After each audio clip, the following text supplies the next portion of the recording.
Olá pessoal, estamos começando mais um Nostalgia na TV. Roda a vinheta, Chico. Perdidos no espaço. Vigilante rodoviário.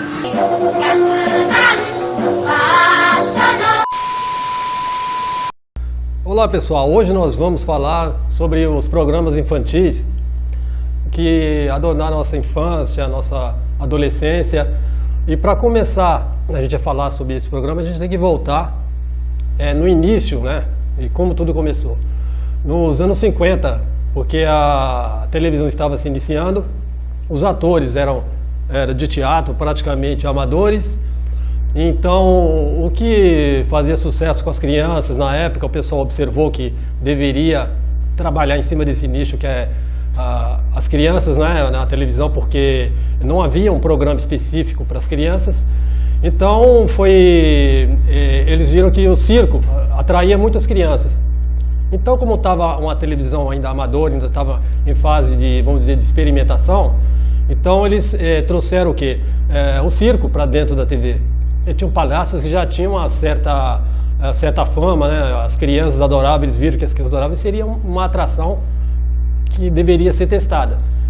Então, principalmente os palhaços mais conhecidos, que era, por exemplo, o Carequinha, eles trouxeram para a televisão, que era patrocinado pela Bombril, então era o Circo Bombril, e comitantemente em São Paulo, isso era no Rio, o Carequinha, né? Que é um palhaço famoso. Em São Paulo, eles trouxeram o Torresmo, era o Torresmo e Fusarca, né? Uma dupla que fazia enorme sucesso. Aí veio o Arrelia e o Piolim, né? Que eram super conhecidos, era um programa bastante prestigiado. E eles observaram que apesar de haver poucos televisores, haviam muitos televizinhos. Então eles ficaram... o Piolim, no caso, só para vocês, era tão famoso, tão respeitado, que a data do aniversário dele é comemorado o dia do circo, né? Então a programação era voltada para entretenimentos de crianças, e todos eles, ao seu modo, foi um sucesso incrível. Só que estava em fase de experimentação, havia muitos erros, mas para as crianças era uma festa. Chegavam do colégio, as mães já estavam preparando os doces, salgadinhos, porque sabia que as crianças iam chegar louco para ver a programação infantil, né? Isso nos anos 50. Foi um enorme sucesso, inclusive foi lançado gibis, revistas para colorir. Uma novidade na época, né? Já que não havia explorado muito esse nicho. Bom, pessoal, nos anos 60, já com a televisão mais elaborada, os programas mais elaborados, com um pouco mais de recurso, com um pouco mais de conhecimento, então eles começaram a preparar programas de auditório.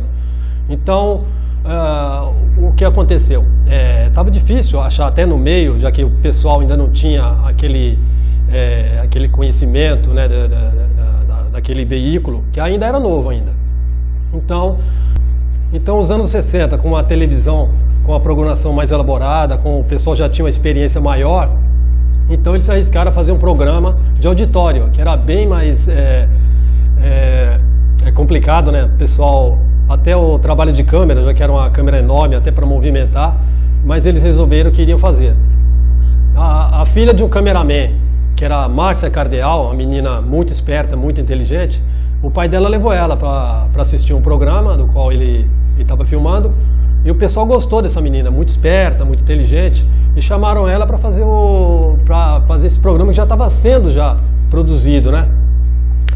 Então eles chamaram o tio Molina, que era também um cara que gostava de trabalhar com criança, já conhecido, e testaram os dois juntos. Deu certo. E começou assim a sessão Os Astrás, que foi um tremendo de sucesso. Foi o primeiro programa infantil de auditório. E a Márcia Cardeal, ela é considerada, no caso, a rainha dos baixinhos da época, né? Tal o amor, a interação que ela tinha com as crianças, que era arrebatador. E Os Astrás ficou no ar durante muito tempo, com um sucesso retumbante, onde a emissora TV Paulista tinha que segurar as crianças, porque muita gente não podia entrar para as gravações, né? e tinham que deixar ela do lado de fora. Então a tia Márcia, pode chamar de tia, né, que é mais íntima, então eu a conheci, inclusive, por isso eu, né, posso falar, e ela ficou muito emocionada com o carinho que ela recebeu. Pouco depois, um ano, quase junto, poucos meses depois, não chegou nem um ano, a TV Globo lançou o Capitão Furacão, que era um marujo, né, o velho marujo do mar, e ele ficava em cima de um navio, fazendo uma programação para as crianças, e tinha as grumetes, que inclusive uma delas ficou famosa, até muito lembrado hoje por causa dela, que é a atriz Elisângela, né, que infelizmente faleceu recentemente. Ela fazia parte, ela acho que era a principal grumete dele, esperta, ajudava ele na programação. E o Capitão Furacão foi outro sucesso, que era muita brincadeira, muita interação com as crianças também. Ele serviu até de parâmetro para os programas que vieram a seguir, né? E o sucesso era enorme. E um ano depois, a TV Tupi lançou um programa também que ficou e acabou derrubando todos os outros, que foi o Capitão Asa, que quem apresentava era o Wilson Viana. O Wilson Viana era um ex-soldado da Polícia Civil, um ator, e ele caiu como uma luva, né? Capitão Asa, escrito com Z. Por que Z? Porque, primeiro, o Capitão Furacão foi a Marinha quem patrocinou. Então a Força Aérea Brasileira falou, poxa, se eles patrocinaram, a gente não podemos ficar para trás. E acabou patrocinando essa programação, que era o Capitão Asa, né? Asa por quê? É a asa de Azambuja. Azambuja era um herói de guerra que acabou, havia falecido, acabou falecendo, e o pessoal queria fazer então homenagem a uma pessoa que merecesse, uma pessoa famosa, uma pessoa que representasse a Força Aérea.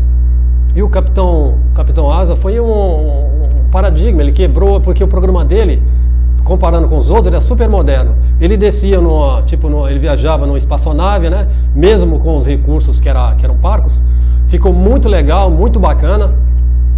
E praticamente ele conquistou todas as crianças. Tanto é que o Capitão Furacão, pouco tempo depois, acabou saindo do ar e ficou só o Capitão Asa. Ele fazia um trabalho social com as crianças que era digno de registro, porque ele ia para hospitais, ia para creches, ia para o meio do povo, tá? Iam crianças carentes que iam no programa, e ele tinha o Clube do Capitão Asa, ou seja, ele tinha um cartão que era dado para as crianças, isso para as crianças poderem participar do programa e poder ter acesso a esses cartões.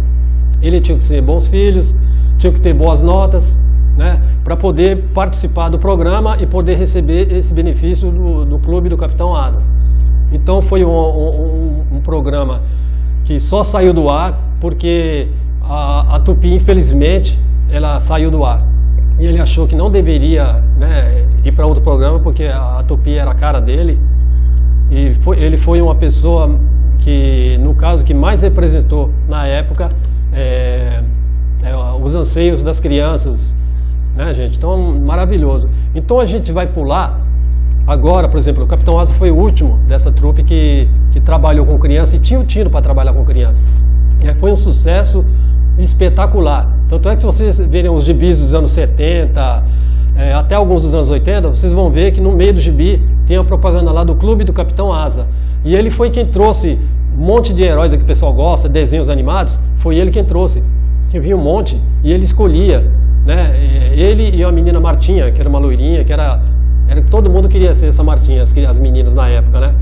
Então ele trouxe, por exemplo, Ultraman, National Kid, Perdidos no Espaço, seriados, né?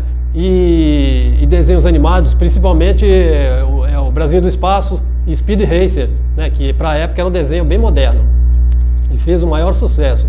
Então o Capitão Asa alternava um programa social e um programa também de entretenimento para as crianças, que eram os desenhos. E o Capitão Asa, acho que se não fosse a falência da Tupi, com certeza ele ficaria há muitos e muitos anos ainda, né? Inclusive o Capitão Asa ele intitulava que era o comandante em chefe das Forças Armadas Infantis no Brasil, e as crianças levavam isso a sério.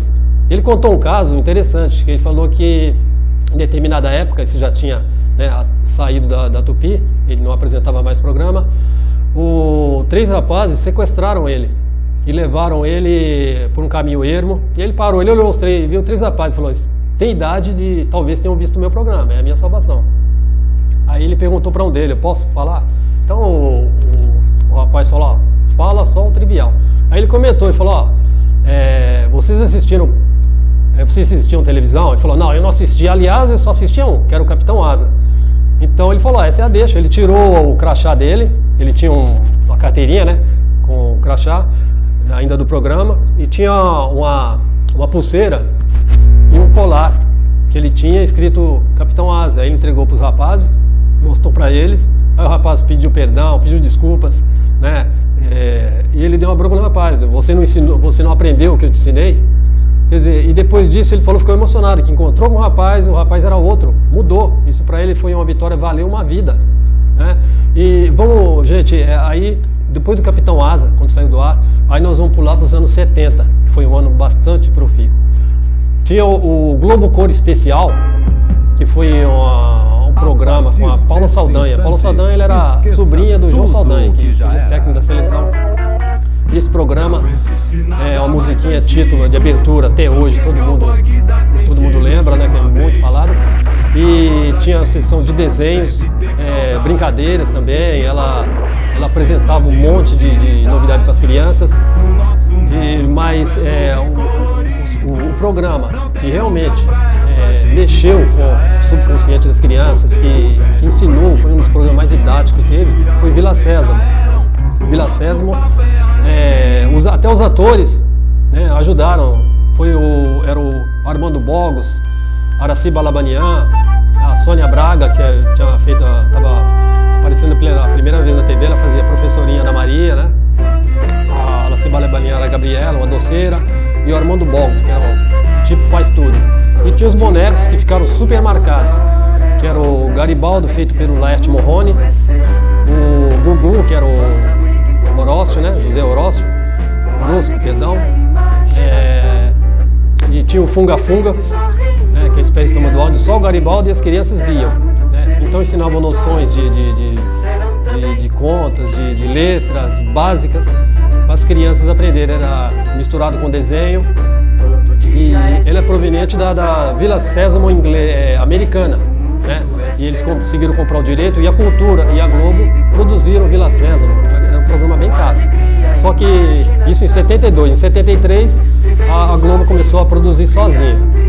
E o Laerte Morrone, eu tive a oportunidade de conversar com ele. Por exemplo, o Garibaldo americano, gente, ele tinha 2 câmeras dentro da roupa, né, que eles situavam onde é que ele ia ficar. O Laerte Morrone não tinha. Então ele trabalhava só com uma mão, porque a outra era uma para mexer, né, nas coisas, e outra era para controlar o bico, né, e a cabeça do boneco. E ele foi considerado o melhor Garibaldo do mundo, né, já que Vila Sésamo passou praticamente em quase todo mundo. Então Vila Sésamo foi o ápice.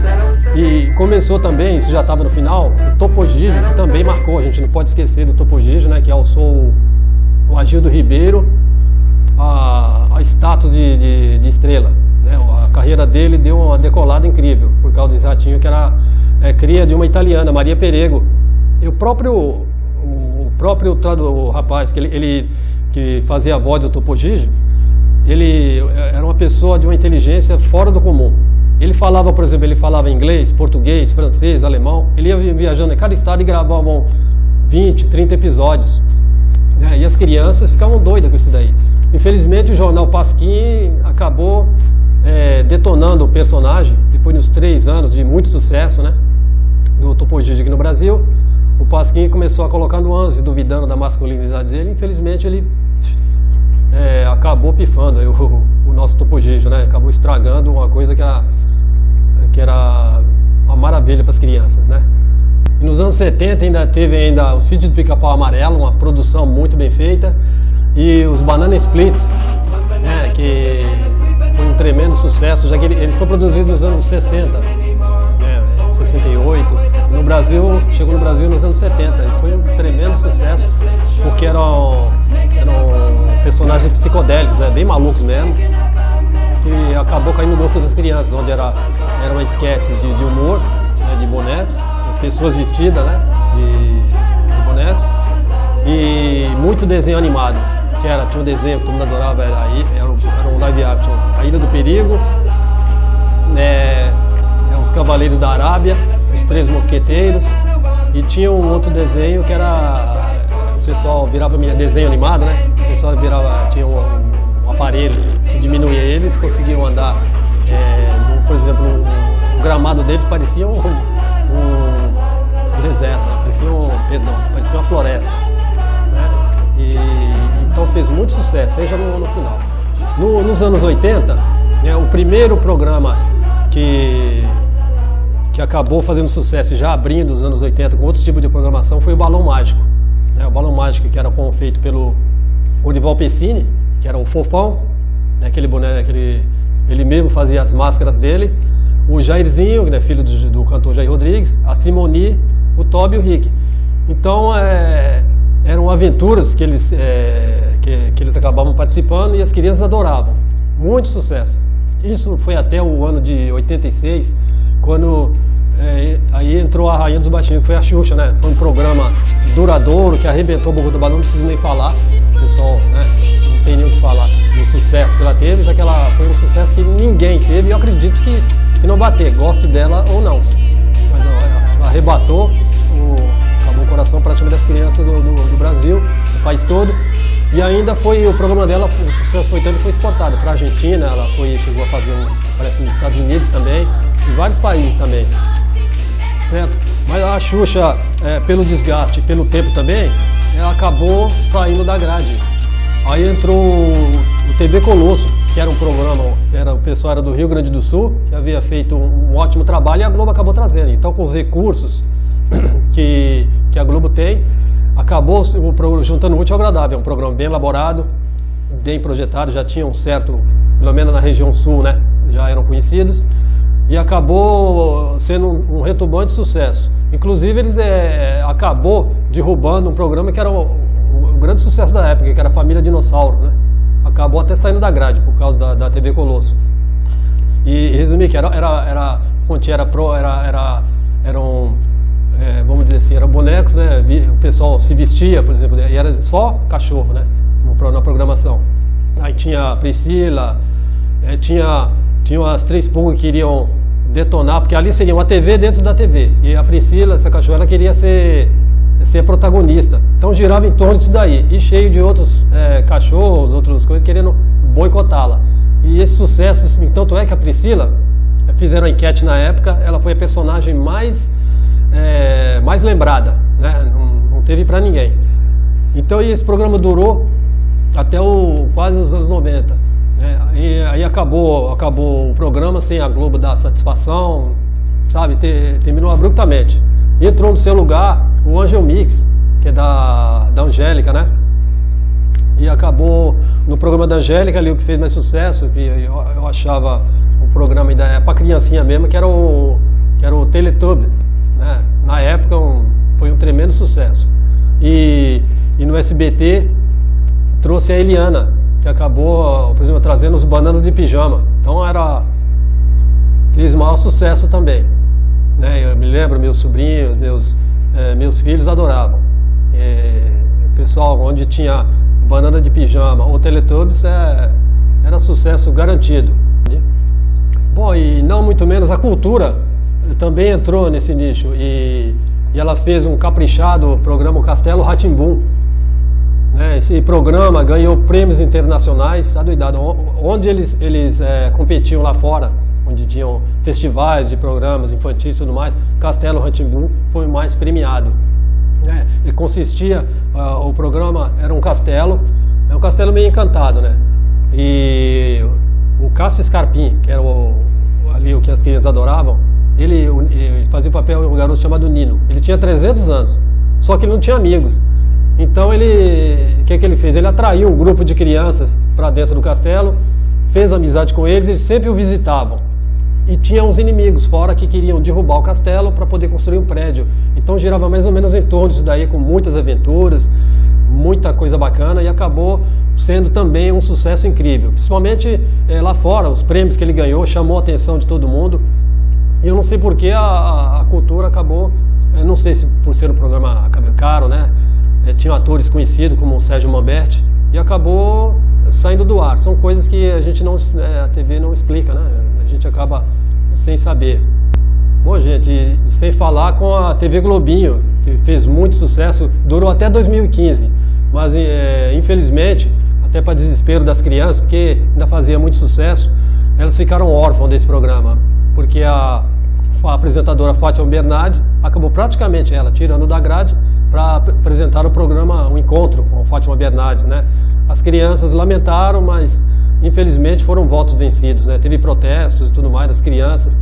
Tem crianças que até hoje a gente encontra aí, que ainda reclama que sem a TV Globinho ficaram órfãos, né? Acompanhava esse programa, que fez muita falta. As mães reclamam, porque a hora que as crianças ficavam tranquilas lá, sentadas, assistindo TV, era essa hora que a mãe poderia fazer seus afazeres domésticos. E, infelizmente, por falta de sensibilidade das emissoras, um bocado de programa que fazia um trabalho muito bonito e muito produtivo com as crianças, acabou saindo do ar. E a gente não pode esquecer alguns programas, por exemplo, Gloob Gloob, da Cultura, Cocoricó, são programas que ganharam prêmios, que foram importantes, são importantes, né? E as pessoas lembram, mas infelizmente as emissoras tiram da grade e colocam alguns outros programas que não têm a mesma qualidade. Por exemplo, o Chaves, né? Quem não gosta do Chaves? O Chaves ele veio como um produto de segunda categoria praticamente. Quando o Silvio Santos comprou o Chaves, ele veio como contrapeso, acredito, não sei se foi a novela Carrossel, uma daquelas novelas. E ele veio como contrapeso. Como faltou um programa na grade televisiva, eles colocaram o Chaves, né, para tampar. E qual foi a surpresa? Que foi um sucesso. O resto é história. Todo mundo sabe o sucesso que o Chaves fez. Tanto adulto quanto criança adorava assistir o Chaves, né? Agora em pleno ano 2023, nós estamos iniciando 24, né? Que ainda o pessoal está com esperança de que volte a grade televisiva, mas por contrato acabou saindo da grade televisiva. O Chaves faz uma falta tremenda, porque era um programa muito lúdico, muito gostoso de assistir. É um programa onde a família, né, poderia assistir.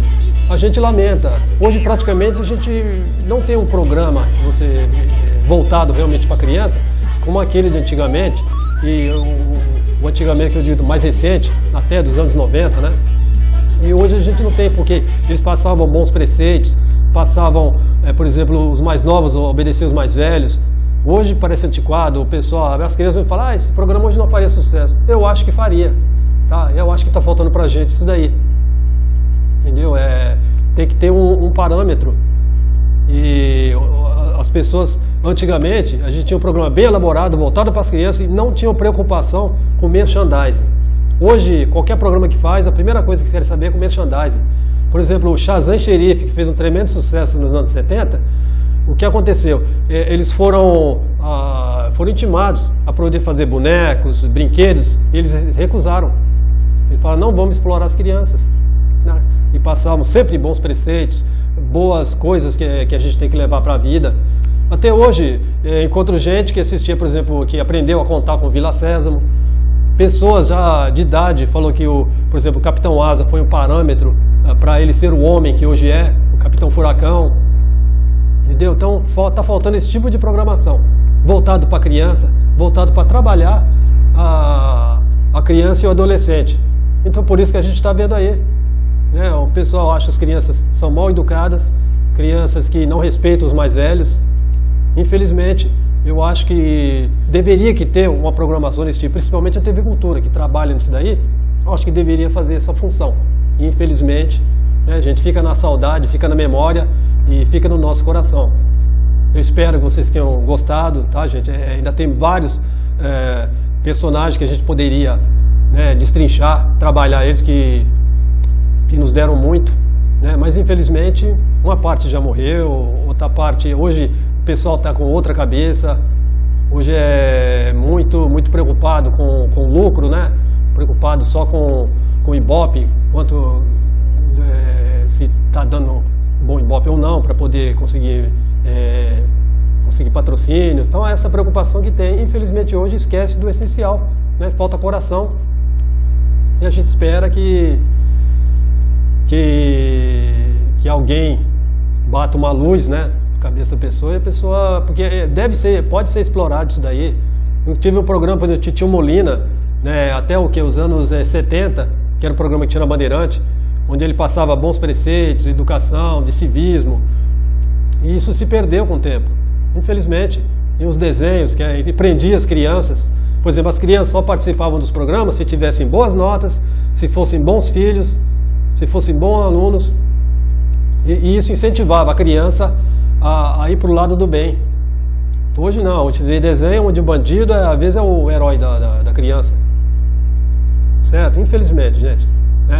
Eu espero que vocês tenham gostado. O pessoal aí mais ou menos da minha idade tenha relembrado aí esse tempo mágico, esse tempo maravilhoso, quando a televisão era inteligente. Né, gente? Eu acho que está precisando disso daí.